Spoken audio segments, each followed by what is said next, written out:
A Course in Miracles. Lesson 155. I will step back and let Him lead the way. There is a way of living in the world that is not here, although it seems to be. You do not change appearance, though you smile more frequently. Your forehead is serene, your eyes are quiet, and the ones who walk the world as you do recognize their own. Yet those who have not yet perceived the way will recognize you also, and believe that you are like them, as you were before. The world is an illusion. Those who choose to come to it are seeking for a place where they can be illusions and avoid their own reality.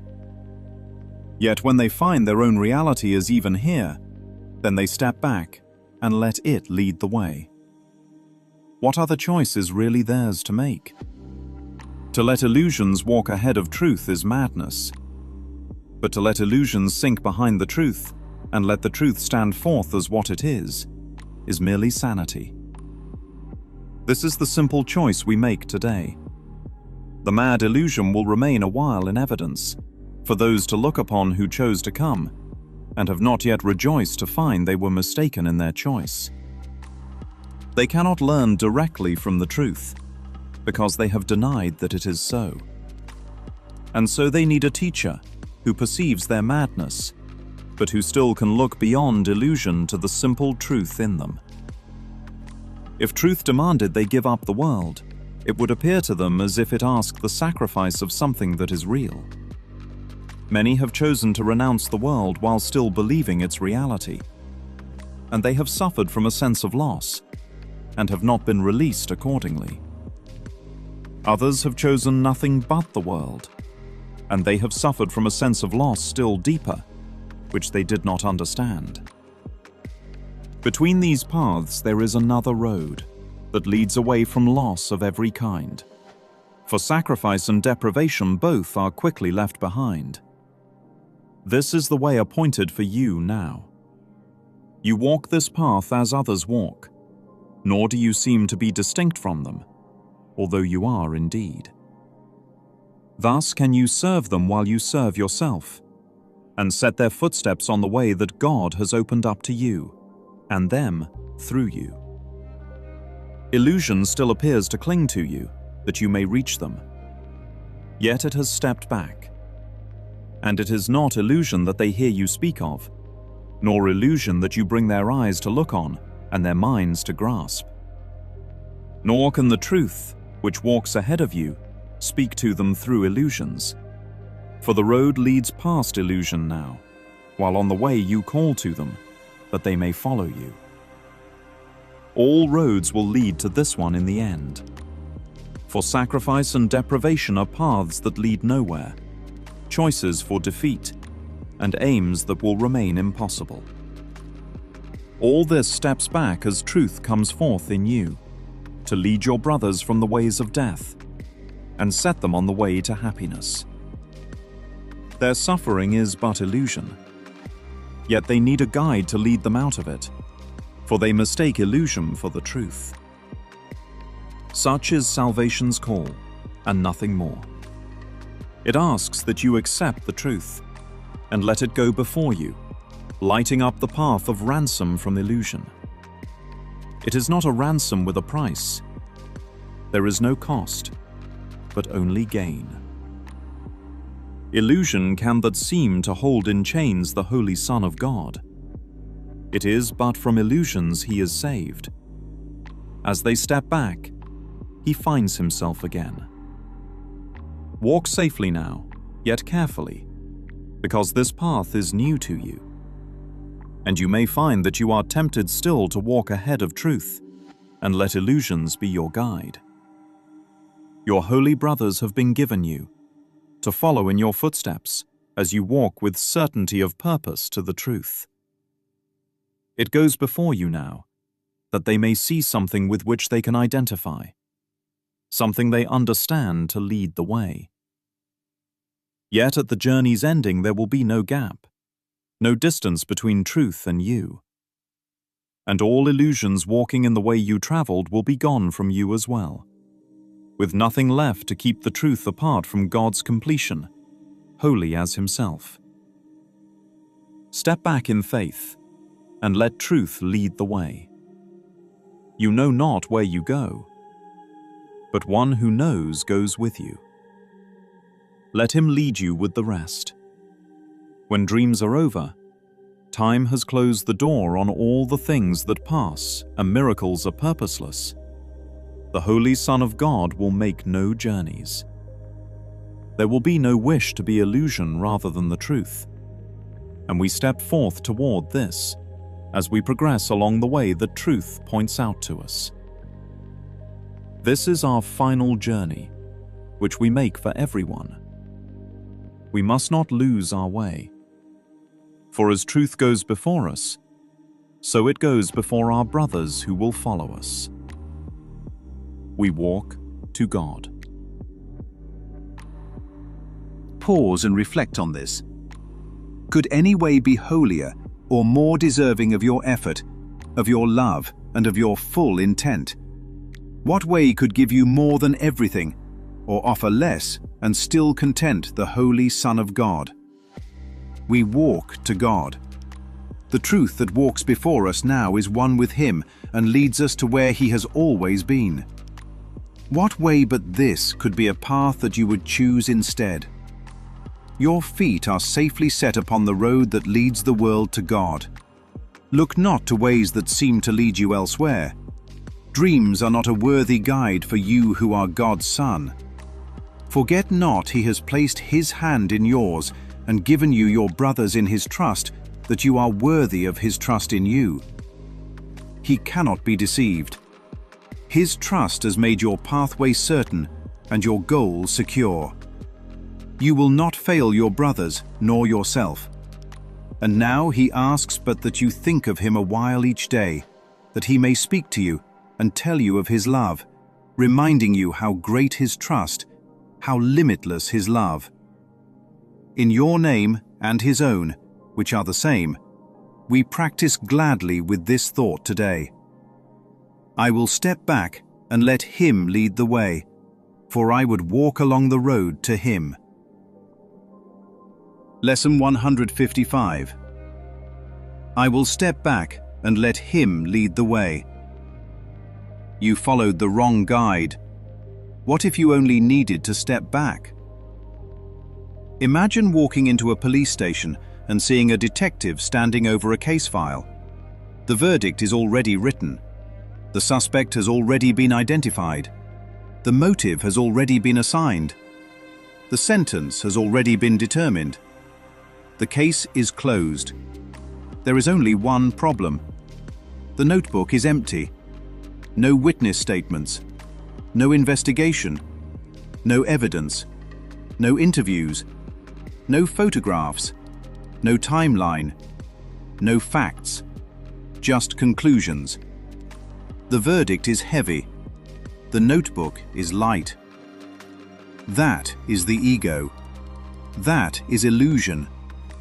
That is the entire world according to lesson 155. The lesson says the world is an illusion. Most people hear that and immediately misunderstand it. They think illusion means nothing exists. They think illusion means nothing appears. They think illusion means the world is a hallucination. But an illusion is much simpler than that. An illusion is a misinterpretation, a false conclusion, a mistaken perception. Imagine seeing a shadow at night and believing it is a person. The shadow appears. The person does not. The appearance is real enough to be experienced. The interpretation is false. The problem was never the shadow. The problem was the guide. Lesson 155 is not really about the world. It is about the guide interpreting the world. It is about the voice assigning meaning. It is about the detective running the investigation, or more accurately, the rookie. Because illusion is the ultimate rookie detective. A rookie hears a sound and knows exactly what happened. A detective gathers evidence. A rookie sees a text message and knows exactly what it means. A detective gathers evidence. A rookie sees a facial expression and knows exactly what someone is thinking. A detective gathers evidence. A rookie feels afraid and knows danger is present. A detective gathers evidence. A rookie closes cases. A detective opens notebooks. The ego is constantly trying to close cases. Why did she leave? Case closed. Why am I unhappy? Case closed. Why didn't they call? Case closed. What's wrong with my life? Case closed. Who ruined my peace? Case closed. The verdict is always immediate. The evidence is always missing. The verdict is heavy. The notebook is light. Lesson 155 is asking a question most people never think to ask. How do you know? How do you know she meant that? How do you know tomorrow will be terrible? How do you know that feeling means danger? How do you know that thought is true? How do you know that loss is real? How do you know? The ego hates that question because illusion survives on uninvestigated assumptions. The moment investigation begins, illusion starts getting nervous. The lesson says, to let illusions walk ahead of truth is madness. That may be one of the most practical definitions of insanity ever written. Imagine asking a guide for directions. The guide doesn't know where he is. The guide doesn't know where you're going. The guide doesn't know how to read a map. The guide mistakes shadows for people. The guide mistakes feelings for facts. The guide mistakes stories for evidence, and then says, "Follow me." The shocking part is not that illusion is lost. The shocking part is how many people keep following it. That's why the title matters. You followed the wrong guide. What if you only needed to step back? Notice, the lesson does not say, fight illusion. It does not say, improve illusion. It does not say, educate illusion. It says, step back. That reminds me of something I witnessed years ago. A little girl wanted something from her mother. The mother said no. Immediately the daughter exploded, screaming, yelling, crying, throwing a fit. The mother calmly said, "If you want to scream and holler, please go into your room." The daughter stormed off and continued screaming. The mother did not chase her, did not argue, did not negotiate, did not defend herself, did not match the energy. She simply refused the invitation. And eventually the daughter stopped. Not because she was defeated, not because she was overpowered, but because tantrums burn their own fuel. What struck me wasn't the daughter. Children throw fits every day. What struck me was the mother. She didn't need to stop the storm. She simply refused to become weather. That is one of the clearest pictures of truth I have ever seen. The ego is screaming all day long. Look what happened. Look what they did. Look what I'm afraid of. Look what I might lose. Look what could go wrong. Join me. Validate me. Make this real with me. And truth quietly says, if you'd like to do that, your room is available. Truth doesn't need to wrestle illusion. Truth doesn't need to win an argument. Truth doesn't need to stop the storm. Truth simply refuses to become weather. The lesson then exposes two false solutions. The first group chooses the world. The second group rejects the world. Neither group finds peace. Some people spend their lives chasing money. Others spend their lives running from money. Some chase relationships.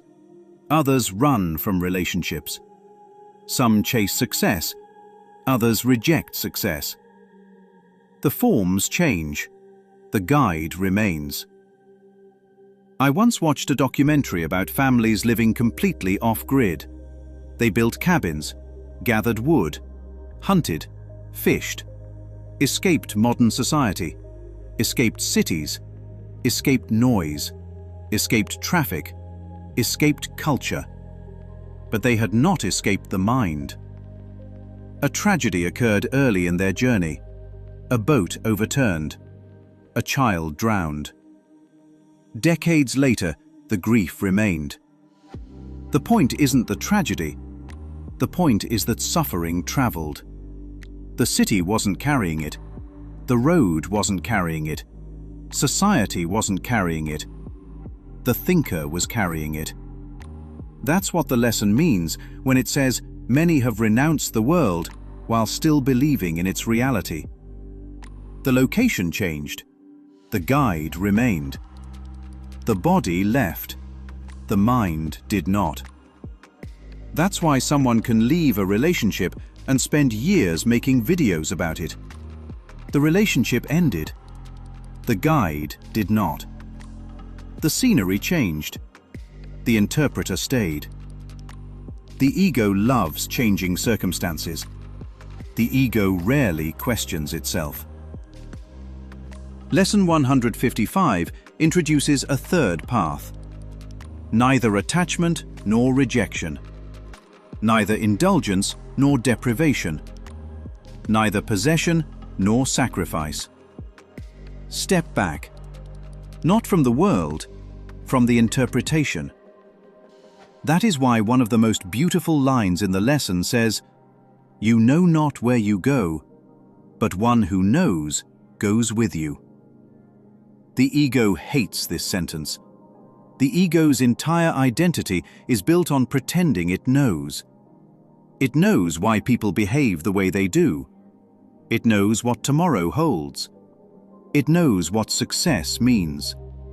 It knows what failure means. It knows what love is. It knows what death is. The ego is a professional knower. Truth begins with a much humbler position. Maybe I don't know. Maybe my guide is wrong. Maybe the notebook deserves more pages. Maybe the verdict came too quickly. Maybe the case should remain open. That's where the detective is born. Not when answers arrive, when certainty leaves. And then the lesson delivers another extraordinary line. He cannot be deceived. Think about that. If every part of the mind were deceived, awakening would be impossible. If every part of the mind believed the illusion, there would be nothing left to hear truth. There must be something untouched.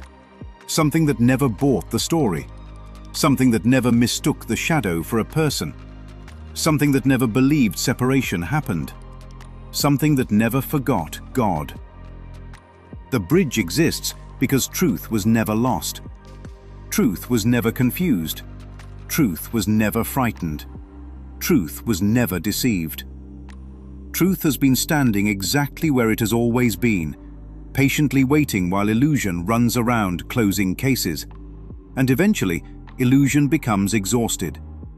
It gets tired of solving problems it invented, tired of defending identities it imagined, tired of chasing certainty it never finds, tired of reaching destinations that never satisfy.